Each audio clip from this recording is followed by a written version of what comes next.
ഈ സൊസൈറ്റി തന്നെയാണ് സത്യത്തിൽ വലിയ വലിയ ആളുകളുടെ ലോസിലേക്ക് കൊണ്ടുപോകുന്നത്. അൾട്ടിമേറ്റ്ലി നമ്മളെല്ലാവരും ജീവിക്കുന്നത് ടു ബി ഹാപ്പി ആയിരിക്കാൻ വേണ്ടിയിട്ടാണ്.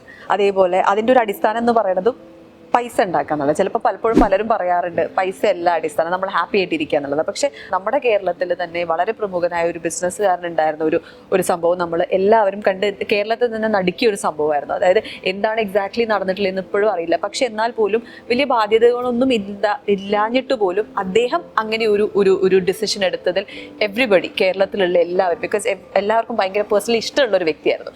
അദ്ദേഹത്തിൽ നിന്നും അങ്ങനെ ഒരു മൂവ്മെന്റ് ഉണ്ടായത് ആർക്കും ഇപ്പോഴും അക്സെപ്റ്റ് ചെയ്യാൻ പറ്റിയിട്ടില്ല. എന്താണ് exactly what you feel that is happening around? Everyone ആഗ്രഹിക്കുന്നത് പീസ് ഓഫ് മൈൻഡ് ആണ്. ഈ പീസ് ഓഫ് മൈൻഡിലേക്ക് എങ്ങനെയാണ് നമ്മൾ എത്തുന്നത് എന്നുള്ളതാണ്. പലപ്പോഴും ഒരു ഫാസ്റ്റ് പേസ്ഡ് ആയിട്ടുള്ളൊരു വേൾഡ്, അത് ബിസിനസ് വേൾഡ് ആവാം, ഏത് വേൾഡിലും നമുക്ക് പലപ്പോഴും പലതിനും സമയം കിട്ടാറില്ല എന്നുള്ളത് ഒരു വസ്തുതയാണ്, ഒരു ഫാക്റ്റാണ്.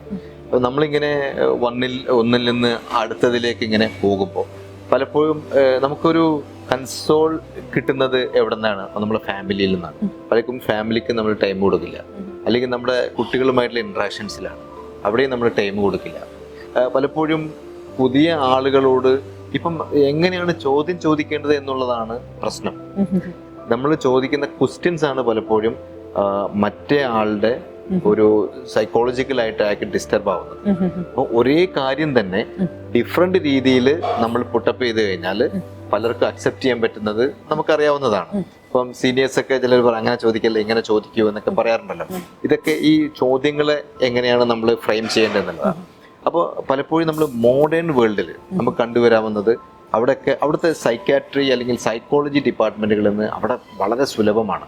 ഇപ്പൊ യൂറോപ്പിലൊക്കെ ഏറ്റവും പെയ്ഡ് ഡോക്ടർ എന്ന് പറയുന്നത് സൈക്കോളജി സൈക്കാട്രിസ്റ്റുകളാണ്.